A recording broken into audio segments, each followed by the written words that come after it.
টিএমসিরা মহিলা বলবো, আর মহিলাদেরকে এই ধরনের অসম্মানজনক কাজে লাগিয়ে কি হচ্ছে সমাজের মধ্যে কি তারা মেসেজ দিচ্ছে? পশ্চিমবাংলার রাজনীতি মানে এরকম নাকি? মহিলাদেরকে ইউজ করে নিজের ক্ষমতা ধরে রাখবেন আপনারা? টিএমসিরা মহিলা বলবো, আর মহিলাদেরকে এই ধরনের অসম্মানজনক কাজে লাগিয়ে কি হচ্ছে সমাজের মধ্যে কি তারা মেসেজ দিচ্ছে? পশ্চিমবাংলার রাজনীতি মানে এরকম নাকি? মহিলাদেরকে ইউজ করে নিজের ক্ষমতা ধরে রাখবেন আপনারা?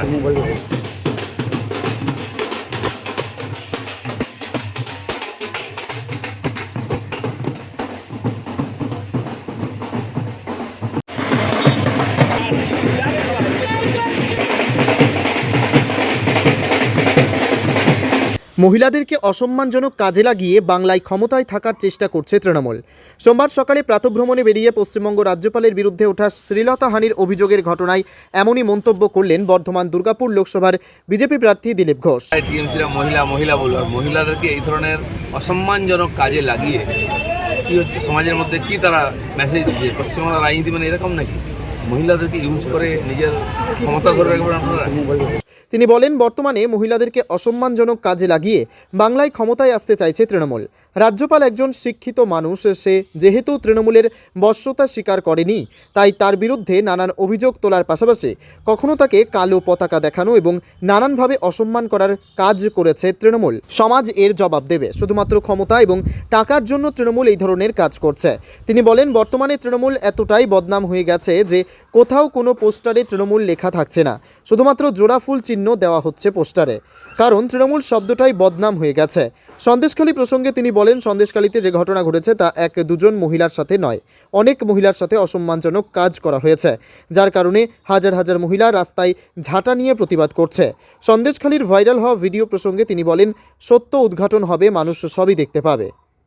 কার বিরুদ্ধে? রাজ্যপালকেও ছাড়ছেন না আপনারা? একটা শিক্ষিত ভদ্রলোক, 40 বছর উনি চাকরি করেছেন চিফ সেক্রেটারি হিসাবে। আজকে ভারতীয় পপুলার যোজনা চলছে, প্রজেক্ট, তার মধ্যে বহুত জিনিস উনি বার করেছেন। যেহেতু আপনাদের বশ্যতা স্বীকার করছেন না, আপনাদের কথা ইয়েস বলছেন না, তাই তাকে যা বল নেই তাকে নাম ধরে তাকে কালো পতাকা দেখানো, তাকে যা তা বলা, আর আজকে তাকে ফেরতরণ করছেন। সমাজের জবাব নেই। রাজ্যপাল প্রথম না, এর আগেও অশোক চেয়ারম্যান ছিল, তাকেও ঠিক এইভাবে শ্লীলতাহানির একটা মামলা দেওয়া হয়েছিল। কল্যাণ ব্যানার্জি এক ছাত্রীকে দিয়ে করানো হবে। বিএমসির কোন স্তরের রাজনীতি করে এগুলোকে বোঝা যায়। এর আগের ত্রিপাঠীজি ছিলেন উত্তরপ্রদেশে, তার সঙ্গেও মহিলা লাগানো হয়েছিল। ধনকড় ছিলেন জাট, তার সঙ্গে পারেনি ওরা, পলিটিশিয়ান ছিলেন, সিধা করে রেখেছিলেন। আজ একজন সজ্জন ভদ্রলোক শিক্ষিত, যিনি সারা জীবনটা এই দেশের সেবাতে নিয়োগ করেছেন, তার উজ্জ্বল অতীত আছে, তিনি কাজ করেছেন। আজকে এদের অপকর্মের বিরোধিতা করেছেন, সেজন্য তাকে যার পণ্যেই অপমান করা, ইউনিভার্সিটি থেকে আরম্ভ করে সব জায়গায় তার পদ কেড়ে নেওয়ার চেষ্টা করা। তার সাংবিধানিক পদকে যারা এই ধরনের তার গরিমা নষ্ট করে, তারা কী করে গভর্নরকে দোষ দিচ্ছে? এই সংবিধানের মধ্যে থেকে সব কাজ করেছে। এটা পশ্চিমবাংলার লোক খুবই লজ্জিত এইসব ঘটনায়। যেমন তাতে দুঃখিত হয়েছে সন্দেশখালীর ঘটনায়, এতে লজ্জিত হচ্ছে। এত নিচে নেমে বাংলার লোক কখনো রাজনীতি করেনি, কেবল ক্ষমতা আর টাকার জন্য এরা এইসব।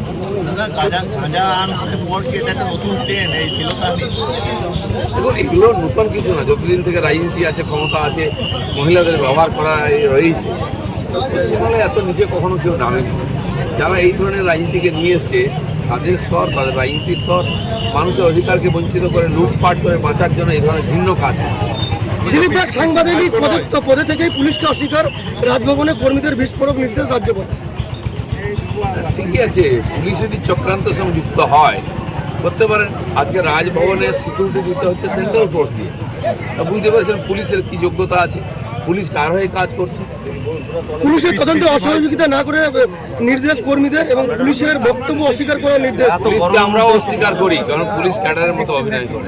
পিসি ভাইপো নয়, সাহস থাকলে আমাদের নাম বলুন। গতকাল মুখ্যমন্ত্রী বলেছেন সব, এতদিন পিসি দিদি বলে ভোট নিয়েছেন, এখন পিসি ভাইপো নামটা বদনাম হয়ে গেছে বলে ভয় করছেন। লোক ঠিক নাম দিয়ে দেয়, লোক ঠিক জানে। আমরা খালি বলছি না, সারা সমাজ বলছে। সোশ্যাল মিডিয়া দেখুন কি বলে বলছে। কেন আজ আপনারা বদনাম হয়ে গেছে, নাম পাল্টাবেন?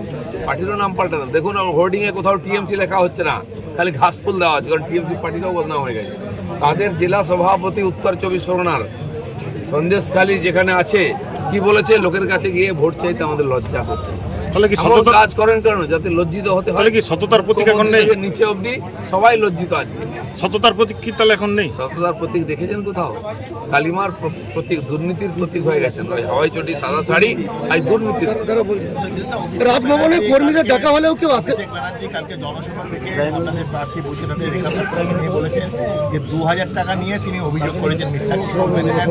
এটা প্রমাণ করুন। আবার মহিলা ঘরের মহিলাদের সম্বন্ধে এই কথা বলছেন ওনারা। কে মহিলাদের অপমান করছে?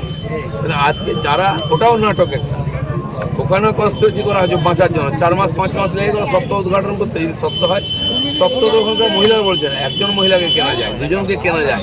এই যে হাজার হাজার মহিলা যারা বেরিয়ে রাস্তায় চটি, ঝাঁটা, লাঠি দেখিয়েছেন, আপনার নেতাদের বাড়ি থেকে কলার ধরে টেনে বার করেছেন, পুলিশকে আটকেছেন, নেতাদের আটকেছেন, সে মহিলারা সবাই টাকা নিয়ে কাজ করছেন। তারা টাকা নিয়ে নিজের প্রতি এরকম বলতে পারেন, মহিলা আমার সঙ্গে কী ব্যবহার হয়েছে। আপনারা তো 500 টাকা দিয়ে তাদের ইজ্জত কিনে নিয়েছিলেন, তার প্রতিবাদ করেছিলেন। মুখ্যমন্ত্রী প্রধানমন্ত্রীকে ঘটনা হলে দৌড়ে যেতে এখন দৌড়াতে পারেন না, পায়ে ব্যথা, তাই মহিলাদের মান সম্মান নিয়ে কোনো চিন্তা নেই। কুকুরে কামড়ে দিলে উনি পৌঁছে গিয়ে বিরোধিতা করতেন। সিবিআই আনো, আর এখন খুন ধর্ষণ হয়ে যাচ্ছে, কোনো আওয়াজ নেই, খালি ভাইপোর স্বার্থের কাছে চেষ্টা করে। কেসটা জেলে আছে কিন্তু ওই ছেলেটাই উন্নয়ন করতো, মমতা বন্দ্যোপাধ্যায় বলেছেন। আজ ভোট জেতাবার লোক নেই মমতা ব্যানার্জি, তাই কেস্টের কথা বারে বারে মনে পড়ে। যা উন্নয়ন করেছে গিয়ে কথা দেখে জিজ্ঞেস করুন।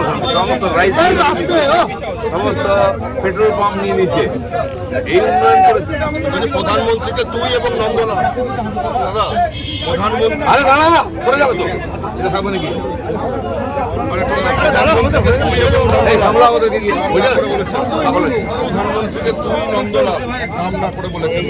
উনি যা বলেছেন তার জবাব আমি দিয়েছি, আর আমি দেবো। জানি না কার কোনো মান সম্মান আছে কিনা আমার নেতা সম্বন্ধে।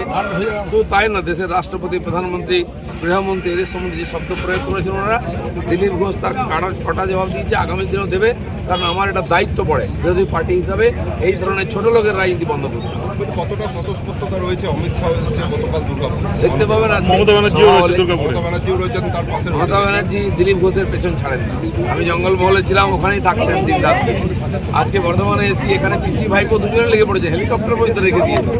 বুঝতে পেরেছেন টেনশন। আমি ভোট হয়ে গেলে এখান থেকে বেরোবো, তখন দেখবেন। প্রধানমন্ত্রীকে তুই বলছেন, মমতা হয়ে গেছে। তিনি তো চলুন। রাজভবনে বয়ান না দেওয়ার নির্দেশ, কারণ যেহেতু পুলিশকে সহযোগিতা করেন। ঠিক আছে, হয়ে গেছে, চলো ভাই।